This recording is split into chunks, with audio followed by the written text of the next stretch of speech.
우리 잠시 기도하시겠습니다. 아버지 하나님, 저희들 이 시간 하나님 말씀 앞에 엎드립니다.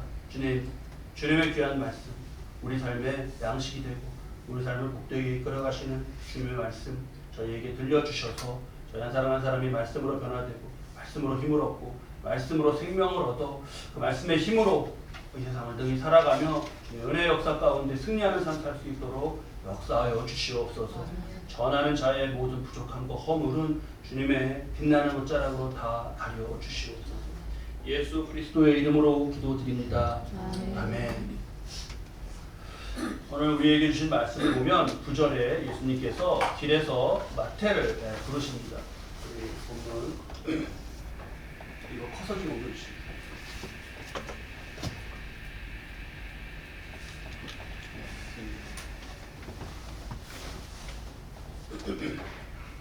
보면 9절 말씀인데요. 함께 한 목소리로 읽으시죠. 예수께서 그곳을 떠나 지나가시다가 마태라는 사람이 세관에 앉아있는 것을 보시고 이르시되 나를 따르라 하시니 일어나 따르니라. 마태가 어디에 앉아있죠? 세관에 앉아있습니다. 당시의 유대 세금 징수 체계는 이랬습니다. 서초구 정도 되는 단위 아니면 뭐 강남구 정도 되는 큰 단위 지역에 세금을 전부 다 낼 지원자를 받습니다. 그러면 거기 많은 사람이 내가 이만큼을 내겠다, 내가 더 내겠다, 누군가 그럴 거 아닙니까? 그 사람이 거기 서초구의 세금을 다 그냥 내는 겁니다. 그러면 그 사람에게 이제 그 사람이 알아서 서초구의 세금은 거둘 수 있는 세금 징수권을 주었습니다. 그 정도 되는 돈을 가지고 있는 유대인은 없었습니다. 대부분의 부유한 로마인들이 그 징수권을 가졌습니다. 자, 징수권을 내가 가졌어요. 그럼 이제 어떻게 하면 될까요? 내가 낸 돈보다 훨씬 많은 돈을 여기서 걷어내기만 하면 되는 겁니다. 힘들게 할 필요도 없습니다. 양재 일동, 도곡 일동 이런 식으로 또 나눠가지고 고기는 또 누군가에게 팔면 됩니다. 누가 많이 내겠다고 하는 사람이 있으면 그 사람한테 팔고 그 사람은 또 자기가 낸 것보다 더 훨씬 많이 막 거두고 하는 것이었습니다.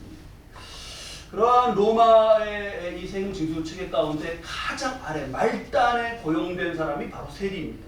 가서 이걸 걷어오는 사람입니다. 세리는 유대인들이 보기에 같은 민족이면서 악착같이 정말 걷고 그래서 결국은 어디다 가져다 둔 거예요? 로마에다가 가져다 바치는 민족의 반역자며 최대 경멸의 대상입니다. 내가 수입이 이만큼이어서 올해 세금이 이번 달 세금이 한 100만 원이면 된다 이러는데 이 세리는 와갖고 300만 원이라고 그런 거 하면 그런 어떤 수탈의 구조 속에서 얼마나 괴롭겠습니까? 그래서 최대로 경멸을 했는데요.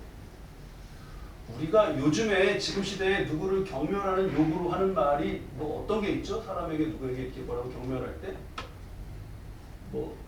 놈이라고도 하고 좀 그거보다 더 비하해서도 하기도 하고 그럽니다. 그런 말들이 있죠. 떠오르시죠? 근데 할 수는 없고 그런 말이 있어요. 근데 그 가령 할 수 있는 범위 안에서 가령 예를 들면 쓰레기다, 너는 쓰레기야 이렇게 얘기를 했다라고 하면은 세리는 쓰레기에 들어갈까요? 안 들어갈까요? 들어가요. 네. 거기 들어가지 못합니다. 최대로 경멸해서 부르는 욕, 무슨 놈아, XX 놈아 하는데 세리는 거기 안 들어가요. 그럼 세리는 어딜까요? 그거의 아래입니다. 세리는 세리를 따로 불렀어요. 이게 우리 오늘 말씀에 11절 말씀인데요. 한번 자세히 보시죠. 바리새인들이 보고 그의 제자들에게 이르되 어찌하여 너희 선생은 세리와 죄인들과 함께 잡수시느냐. 죄인의 카테고리가 있죠. 거기서 세리는 떨어져 나와 있습니다. 왜죠? 더 아주 그냥 그거보다 더 못한 그것을 저기 구별해서 말했어요. 아주 이 쓰레기들 그럴 때 그거보다 더 미치기 때문에 그 세리는 따로 말할 정도였습니다. 근데 예수님이 그런 세리를 부르시는 거예요. 제자. 세리가 따르겠다고 해도 이게 좀 곤란할 판인데 말이죠. 바리새인들은 자신들은 세리를 마주 보지도 않았습니다. 얼굴도 마주 보지도 않았어요. 워낙에 저게 나쁜 점이기 때문에. 근데 예수님 제자로 받고 그 집에 가서 같이 식사하시고 그러니까 무슨 일이냐고 난리가 난 겁니다. 그러자 예수님이 오늘 우리 12절 말씀이죠. 건강한 자에게는 의사가 쓸데없고 병든 자에게나 쓸데있느니라. 우리 13절 말씀을 함께 읽으실까요? 너희는 가서 내가 긍휼을 원하고 제사를 원하지 아니하노라 하신 뜻이 무엇인지 배우라. 나는 의인을 부르러 온 것이 아니요 죄인을 부르러 왔노라.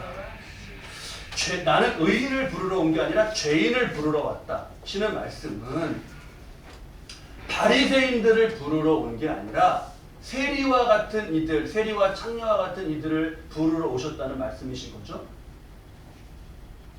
그렇게 되나요? 나는 죄인을 부르러 왔다고 하시니까 그런데 그렇지 않습니다. 이 프랑스 사람들이 어디 여행을 가는데 책을 딱 한 권만 가지고 갈 수 있게 한다. 그러면 그 한 권으로 무슨 책을 가져가겠다고 꼽는 그 책이 있습니다. 그 책이 팡세입니다. 팡세. 팡세는 파스칼이라고 하는 프랑스가 아주 자랑하는 그런 철학자가 쓴 사색집이에요. 그 팡세에 이런 구절이 나옵니다. 나는 의인, 위인, 성인이라는 의인, 위인, 성인이라는 세 단어를 믿지 않는다. 이 땅에는 오직 한 가지 종류의 사람이 존재한다. 그것은 죄인이다. 죄인이 아닌 사람이 있을까요? 죄인이 아닌 사람이?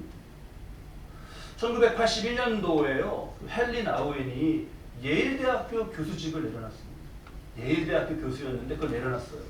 그리고는 예수님을 더 정말 삶을 다해서 따르는 것을 사모하면서 페루에 빈민가로 갔습니다. 그러자 사람들은 그를 위인이라고 말했어요. 와, 어떻게 그렇습니까? 그렇게 섬기다가 이후에 하버드 대학교의 교수로 돌아왔습니다. 1986년에 기도하다가 하버드 대학교 교수직도 내려놓고 정신지체아들을 섬기는 기관에 들어가서 이후에 죽을 때까지 거기서 섬깁니다. 그러자 사람들은 그를 성자, 성인이라고 불렀어요. 그는 성자일까요? 성인일까요? 제가 한번 말씀드린 적이 있는데 한 번은 그의 곁에서 함께 있던 친구가 헨리 나우엔의 모습에 실망을 했다고 해요. 진짜 실망한 거예요. 성자라고 불리는 사람도 가까이서 보면은 그렇게 실망스러운 점이 있나 봅니다. 자, 친구가 자신을 보고 실망했다더라 하는 얘기를 들은 헨리 나우엔이 이렇게 말을 했다고 합니다. 내가 기도하는 사람이라는 걸 그가 알아줬으면, 내가 기도하는 사람이라는 걸 그가 알아줬으면 하고 그렇게 표현했대요. 이게 무슨 말이죠? 내가 기도하는 사람인데 말이야, 나를 두고 실망하네 어쩌네, 막 그렇게 말했다는 게 아닙니다. 자신이 실망도 시키고 부족하고 한데 그래도 기도하기에 더 엉망은 되지 않고 더 못해지진 않은 것을 그나마 이렇게 그냥 실망했겠지만 그래도 이러한 정도 모습으로 살 수 있는 것도 기도하기에 그랬다는 것을 좀 알아주었으면 하는 그런 마음이었다고 해요. 여러분, 예일대, 하버드대 교수, 얼마나 그 학문적으로 얼마나 뛰어나면 그런 교수가 될 수 있는 겁니까? 인격도 얼마나 모범이 될까 생각합니다. 하지만 헨리 나우엔 자신은 그때의 그런 시간들 속에 있었을 때 오히려 더 자신은 주님을 닮지 못하고 죄인된 영혼의 그 갈급한 가운데 어쩌지를 못하게 막 그렇게 답답했노라고 그러한 시기로 꼽았습니다. 하나님 앞에서 저는 의인인데요, 이럴 수 있는 사람이 뭐가 있겠습니까? 없습니다. 다른 사람에게 어떻게 보이냐, 다른 사람 보이기에 성자냐 위인이냐, 그것과도 별개입니다. 또 우리가 정말 중요하게 생각해야 될 게 나 스스로 생각하는 것과도 별개입니다. 내가 나를 어떻게 생각하는 것과, 오히려 내가 생각하는 것과 정반대인 경우 그런 위험, 그걸 조심해야 되는 걸 우리가 오늘 말씀에서 보는 거죠. 지금 바리새인들이 죄인들과 자신은 가장 거리가 멀어요. 그래서 이렇게 보면서 어떻게 볼까요? 혀를 차면서 보죠. 저런 죄인. 세리는 그 죄인 취해도 못 드니까 아예 이렇게 얼굴도 안 봅니다.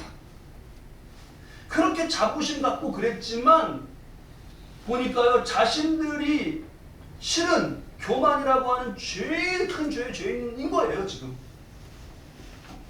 이때 세리들 중에서는요, 자신들이 그렇게 이걸 해가며 살아가야 되는 처지를 고통스러워하고 고개를 못 드는 애들이 있었어요. 여러분, 우리네 인생이라는 게 그런 면이 있지 않습니까? 내가 이게 하고픈 대로 되나요? 내가 막 이게 지금 이걸 하는데 이 스스로도 내가 어쩌다 이게 세리가 되었나 하고 스스로도 답답한데 또 당장 그거를 그냥 손을 놓지 못하는 그런 형편도 있잖아요. 그래서 제가 죄인입니다 하고 가슴을 치는 세리들이 있었습니다. 누가 더 순수한가요? 지금 하나님 앞에서 바리새인과 세리로 봤을 때 우리의 희망은 무엇이냐? 아무리 심각한 죄인이어도 죄인의 카테고리에도 거기에도 안 껴주는 그 밑에 일지라도 예수님이 나를 따르라 이렇게 불러주시고 그와 함께 하시며 그 집에 거하시며 함께 식사하시는 가장 친근하게 교제하시는 것, 그게 우리 희망입니다. 무슨 나를 따르라 하시잖아요. 그렇게 살면 무슨 예수님을 따라 누군 예수를 따른다 그래. 그냥 나는 나로 사는 거지, 이렇게 사는 거지 라고 합니다. 근데요 여러분, 우리 아시잖아요. 뭔가를 따르지 않는 사람은 없어요. 다 뭔가 다 따르고 있습니다. 자기 욕심을 따르든가 꿈을 따르든가 뭐 다른 사람을 보고 그걸 따르든가 다 따릅니다. 세상이 따르라고 하는 돈, 권력, 뭐 명예, 인기 그런 거 다 따라 살지 않습니까? 그런 것도 필요하니까 좋습니다. 그것도 필요하잖아요. 필요 없지 않잖아요, 우리도. 그런데 그렇게 따른 것 중에서 죄인인 죄의 결과인 죽음에서 그를 건져서 구원을 얻게 하고 하나님 자녀의 권세와 은혜를 누리며 살도록 영생을 얻게 하는 것은 없습니다. 다른 따를 것 중에는 그렇게 하는 건 없어요. 그래서 이 점에서 수상한 거예요. 무슨 예수를 따라 뭘 따른다 그래. 그냥 나로 살아가는 거지. 그러면서 정작 스스로는 뭔가를 따른다는 생각하지 않고 뭐 다른 그냥 바쁘고 뭐 정신없이 또 보람도 뭔가 없고 이러면서 살아가는 따름들은 그 따름으로 갔더니 끝에 구원과 영생의 복이 없더라. 그러면 이 따른다는 의식조차 없이 그렇게 살게 한 역사의 배후를 의심하는 거죠. 자, 중요해서 묵상하면서 이렇게 한번 우리가 이해하면은 좋을 것 같다 생각했습니다. 내가 길을 가는데 이 옆길로 가라는 거예요. 이렇게 누가 안내해 주면서 왜요? 그랬더니 이 길로 좀 가래. 이렇게 보니까 왜 이 길로 가야 되나 이렇게 했더니 이 길로 가면요 그 커피도 주고요 빵도 준대요. 여기로 가시래. 여러분 가시겠습니까? 네, 제가 빵을 좋아해서 그런지 커피도 주고 빵도 줘요? 그 길로 이렇게 가겠죠. 좋네. 그러면서 갈 수 있습니다. 근데요 그럴 때 좀 이상하다는 생각을 해야 되는 거 아닙니까? 그렇죠? 근데 가는데 별로 이상한 게 없어요. 길도 위험하지 않고 또 많은 사람도 갑니다. 그래서 혹시 여기 오늘 어디 상점이 식당이 오늘 개업을 해갖고 무슨 이벤트로 이걸 하는 건가? 항상 이제 그렇게 갔어요. 운이 되게 좋네. 이러면서. 근데 그럴 때 우리가 뭐를 생각해봐야 되냐면 그 길로 들어서 이렇게 그 길로 갔기 때문에 못 가게 된 길이 있잖아요. 이거를 의심해 보는 거예요. 그 길은 어떤 길이었을까? 왜 빵과 왜 커피도 주고 막 이러면서 그 길로 가라고 했을까? 이렇게요. 이런 의심을 가져야 됩니다. 여러분, 가룟 유다 하면 뭐가 생각나시죠? 가룟 유다. 예수님을 판 제자. 가룟 유다 그러면 예수님을 판 제자. 맞아요. 근데 가룟 유다 그러면 예수님을 판 제자다. 여기까지만 알면 안 됩니다. 여러분, 가룟 유다가 간 길에도요 순간순간 그의 손에 돈이 쥐어졌고요. 그리고 내 뜻이 이루어져 가는구나 말은 성취감도 있었고요. 그리고 사람들에게 너 잘하는 거야 그런 칭찬을 받는 뿌듯함도 있었습니다. 그거가 있었다는 걸 잊으면 안 돼요. 가룟 유다는 괴롭게 그 길을 간 게 아니에요. 여기 이렇게 생기네. 대제사장도 나를 알아주네. 그러면서 간 길이에요. 돈, 명예, 즐거움이 분명히 그 길에도 있었습니다. 그런데 다 끝에 가 보니까 어떻게 됐죠? 다 같이 예수님 팔아놓고 딱 마지막에 우리 지금 예수님 누가 팔았냐고 가룟 유다 이렇게 말하잖아요. 그러잖아요. 다 같이 판 거예요. 근데 우리 그때요 가룟 유다랑 대제사장이랑 서기관 이렇게 말 안 해요. 그냥 가룟 유다라고만 얘기하지. 그 자기가 다 판결됐어요. 그게 무서운 덫 아닙니까? 그래서 가룟 유다는 누가 그 줄을 죽이지 않았습니다. 스스로 그냥 싫어하면서 자기 자신도 자신을 싫어하면서 목숨을 끊었죠. 자, 예수님을 따라가는 게 분명해야 돼요. 이게 길을 놓고도 이게 여기서 이제 멸망이냐 구원이냐라는 최종 결과가 달라집니다. 자, 두 번째 찬양 우리 소개 함께 해드리면서 낯서실 텐데 이 찬양 은혜 받으면서 부르자고 말씀드렸는데요. 저는 이 가사가 너무 좋아요. 이게 곡조가 좋아서 또 더 그런 것 같아요. 가기 좋은 넓은 길로 많은 사람 갈지라도 그 다음에 멸망으로 가는 길을 나는 가지 아니하고 이 부분이 참 좋아요. 왜 이렇게 좋은지 모르겠어요. 멸망으로 가는 길을 나는 가지 아니하고 우리 그걸로 가면 안 되지 않습니까?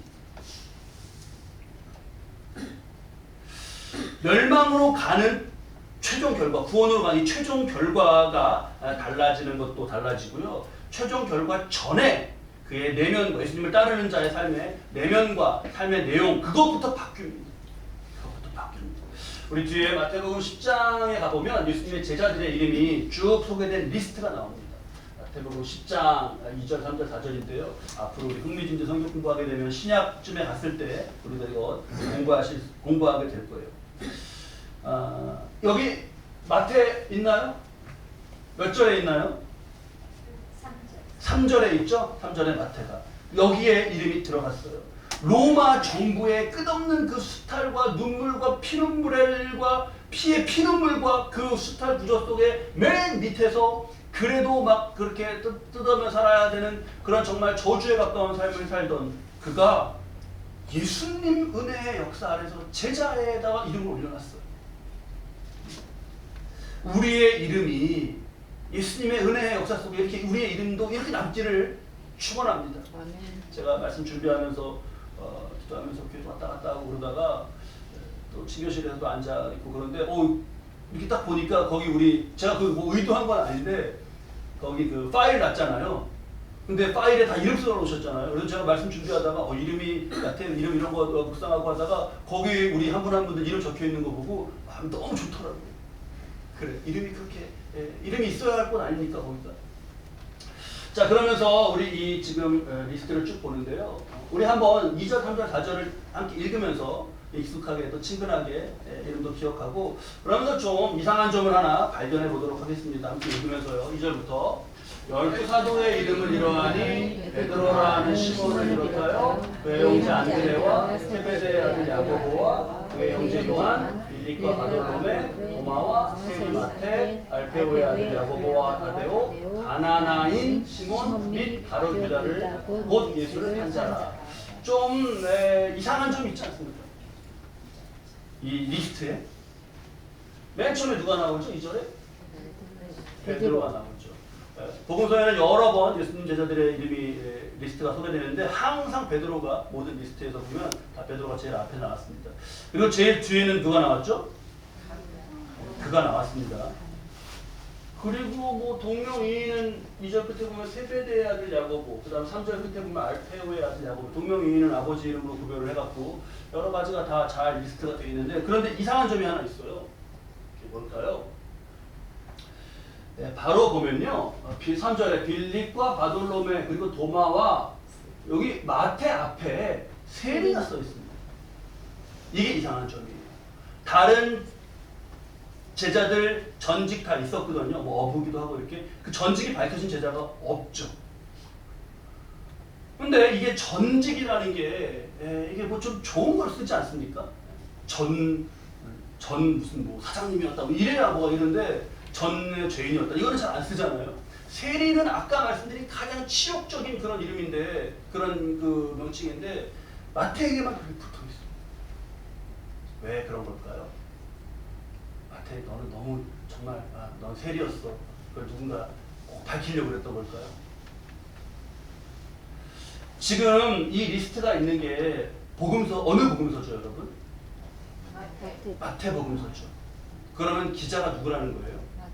마태라는 거예요. 그러면 세리라고 누가 거기다 적은 거예요? 마태. 마태가 적은 거예요. 여러분 이게 우리에게 정말 크게 울림이 되지 않습니까? 자신만 적었어요. 나도 적으니까 앞에다가 베드로 앞에다 어부 베드로 이런 식으로 다 적죠. 이게 아니라요. 다 이름만 적었는데 자기 이름 앞에만 정말 부끄럽고 정말 고개를 들 수 없었던 그 전직 세리를 적어놨습니다. 이게 뭐냐면요. 그런 세리였는데 지금 여기 들어있다. 라고 하는 것을 이 명단에 그 이름 앞에 적은 것으로서 그 은혜가 얼마나 큰지를 증거하고 있는 거예요. 증거하고 있는 거예요. 여러분 이렇게 적었다는 것 자체가요. 이게 그냥 이건 리스트지만 이 리스트에서 우리가 말씀의 그 뒤에 뭘 알 수 있냐면 그만큼 마태의 내면이 얼마나 건강하고 풍요해지고 성숙해졌나를 볼 수 있는 거예요. 여러분 보통 내면이 건강하고 이게 풍요롭지 않으면 이게 못 씁니다. 그렇잖아요. 바리새인이라면 여기 어떻게 적었을까요? 바리새인의 지금 이러한 태도라면 죄인 누구, 어부 누구, 세리 누구, 그래 자기 이름 앞에 의인, 아무개 이렇게 쓰지 않았어요. 그게 내면이 얼마나 병들어 있는가를 보여주는 거고요.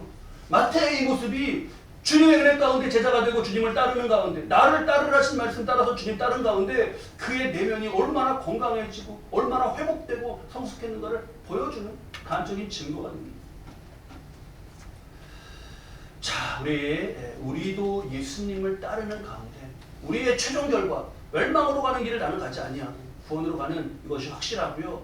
이것뿐만 아니라 이 과정 가운데 주님을 따라가는 과정 가운데 우리도 이렇게 마태와 같이 정말 그 악의 도구에서 완전히 정말 하나님의 선한 역사에 쓰임받는 이러한 모습으로 우리 삶도 변화되실 수 있기 바랍니다.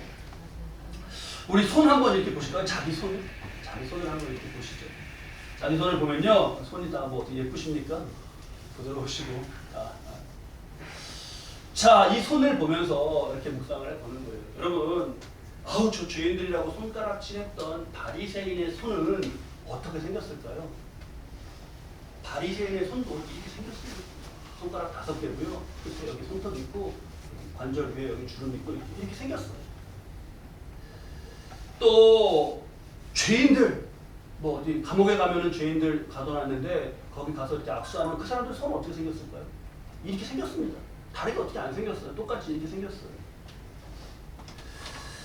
동족의 피 같은 정말 그 생명과도 같고 피 같은 돈을 그걸 뜯어내갖고 로마에게 갖다가 이거를 거뒀습니다고 바치던 손도 어떻게 생겼냐? 이렇게 생겼죠.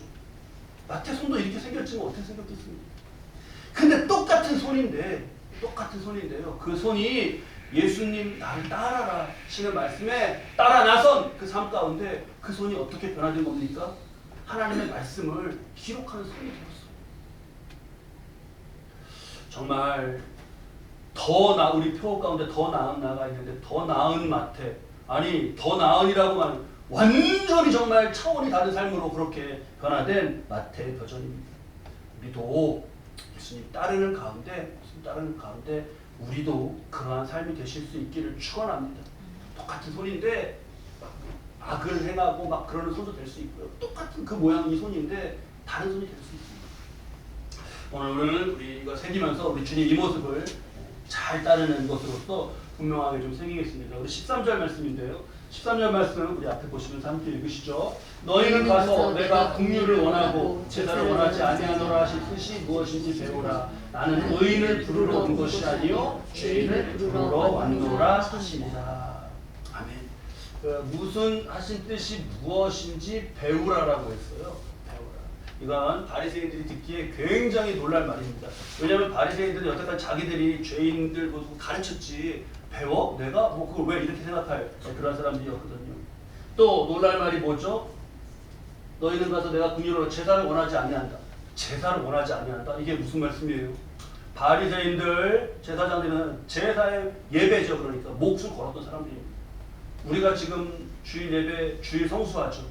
아파도 주일 성수. 주일께들이 예배 힘들고 바쁜 일 있어도 주일 성수 그런 것과는 차원이 달라요. 우리가 바쁘지만 힘들지만 아픈데 주일을 지킨다. 그것과 차원이 다릅니다. 이 사람들은 죽어도 거기서 죽는 사람들이 그렇게 지키는 사람들이었어요. 근데 근데 왜 하나님은 긍휼을 원한다고 하신 것을 배워라 라고 하는 말씀 들어야 될까요? 왜 그런 이들이 긍휼이 없었을까요? 그렇게? 왜 다른 사람들은 그렇게 정죄하고 다른 사람 다 뭐라 그러면서 자신이 가장 교만한 죄 가운데 그러고 있었을까요? 이들은요, 자신들이 하나하나 이렇게 하는 것을요, 의로 플러스, 점수 플러스로 계산했어요. 여러분, 우리 오늘 예배 드렸죠? 예배 드렸잖아요. 예배 드렸으면 이게 의가 되는 거예요. 플러스 한 뭐 몇 점 주시겠어요? 나 예배 드렸어. 플러스 100점. 오늘 뭐 헌금도 했고, 플러스 또 100점. 자꾸 이렇게 의로 쌓은 거예요. 내가 아까 누구에게 뭐 했어. 저거 뭐 했어. 이렇게 의로. 자꾸. 이러니까요, 막 그냥 막 만점, 10만점 막 점수 많은 거죠. 이렇게. 그게 아닙니다. 근데 예배에 대한 태도는. 이거 여러분들 하나님 앞에 예배 드려갖고 뭐 이제 포인트 쌓이는 거예요.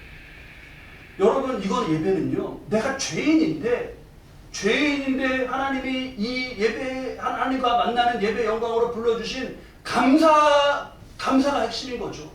죄인이 내가 여기서 하나님을 예배하고 있다? 이게 핵심인 겁니다. 부족한 입술인데, 그런데 우리 아까 축복했듯이 서로를 예수님의 이름으로 축복할 수 있는, 이게 감사한 거죠.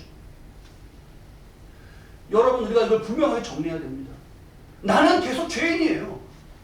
나는 예수님이 있어서 내가 구원을 얻는 겁니다. 예수님이 불러주시고 예수님을 따라가서 구원을 얻는 거예요.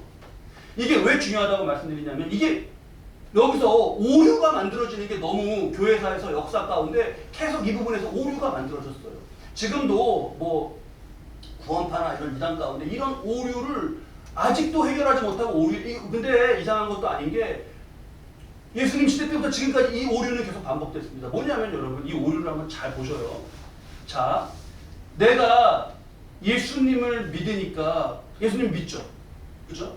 잘 따라와 보셔요. 예수님을 믿으니까 구원받을 자격을 얻었어요. 그랬죠? 그랬죠? 자격이 내가 있으니까 이제 예수님은 필요해요, 안 필요해요? 여기서 오류에 빠지는 거예요. 나는 예수님을 믿고 구원받을 자격을 얻었어. 자격을 얻었어. 난 자격이 이제 있어. 그러니까 예수님은 필요가 없어져. 내가 자격이 있는데 뭘 예수님이 필요해? 여기서 지금 오류가 보이셔요, 여러분? 오류가 보이셔야 돼요. 그래야 어디 막 그렇게 말하는 사람들한테 가서 안 빠집니다, 이게. 자격이, 그러니까 이제 그런 게 아니에요. 나는 계속 예수님을 따르는 겁니다.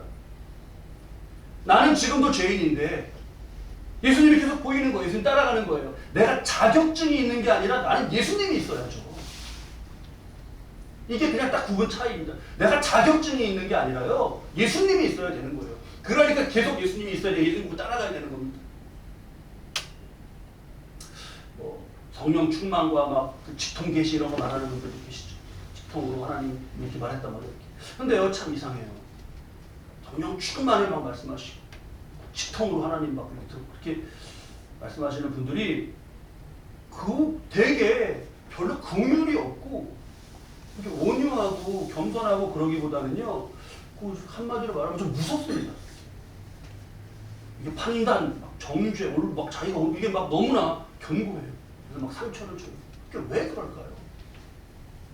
이게 최고의 신앙 위치, 성령의 충만이라고 하는 것이 어떤 자격으로, 막 이렇게 직통 계시는 게 어떤 자격으로 해서 최고의 신앙 위치에서 다른 사람의 신앙을 막 잽니다. 한마디로 말하면 예수님을 안 따라서 그런 거예요.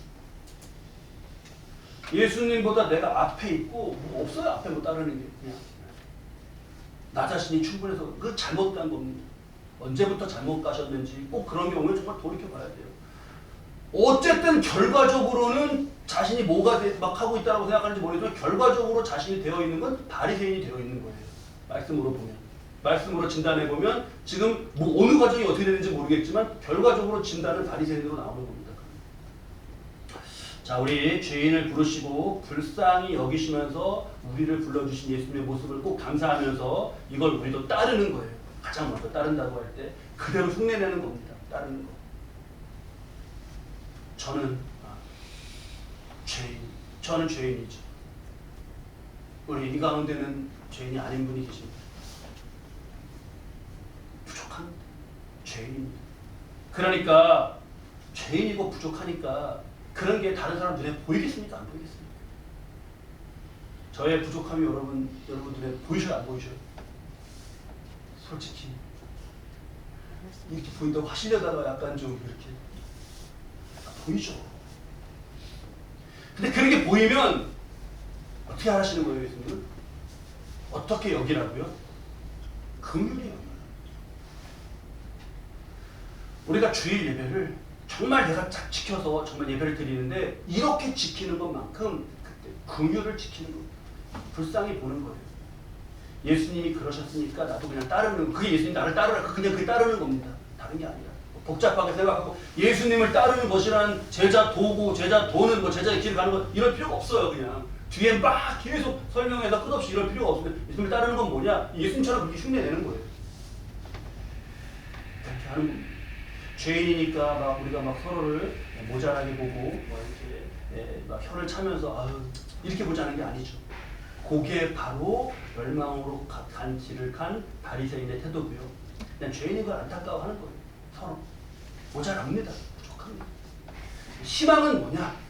희망은 뭐냐? 그래도 예수님을 믿기에 기도하기에 예배드리며 주께 매달리기에 주를 바라보고 가기에 더 엉망은 아닌 게 다행인 거죠. 더 엉망. 여러분 제가 여기서 제가 정말 목사님 저한테 실망도 하시고 그러실 수 있는데요. 저를 예를 들어서 그러실 수 있는데요. 목사님 막 그렇게 막 너무 그러지 마시고요. 정말 그렇게 따른다고 따르기 때문에 더 엉망은 아닌 것을 여러분 그걸 축하해 주시기 바랍니다. 다행이다. 감사하다. 서로 다 그렇게 보면서 우리 마태에게 내미신 예수님의 손은 어떻게 생겼을까요? 나를 따라갈 때 내미신 예수님의 손은 어떻게 생기셨을까요? 아까 우리 본 대로 예수님 육신을 입으셨으니까 예수님 손도 이렇게 생겼어요. 자, 일단 손 모양은 우리가 예수님과 같은 겁니다, 지금. 그렇죠? 됐어요. 이게 너무 감사해요. 그러니 이제 이 손으로, 삶으로 예수님을 잘 따르며 저여러분 하실 수 있길 바랍니다. 그래서 더 나은 나로 자라는 것부터 우리 삶에서 마태와 같은 그런 변화가 있고 한 것부터 구원의 영과 영생의 복까지 다 잃지 않고 살아가시는 복된 생명 되시기를 주님의 이름으로 축원합니다. 기도하시죠.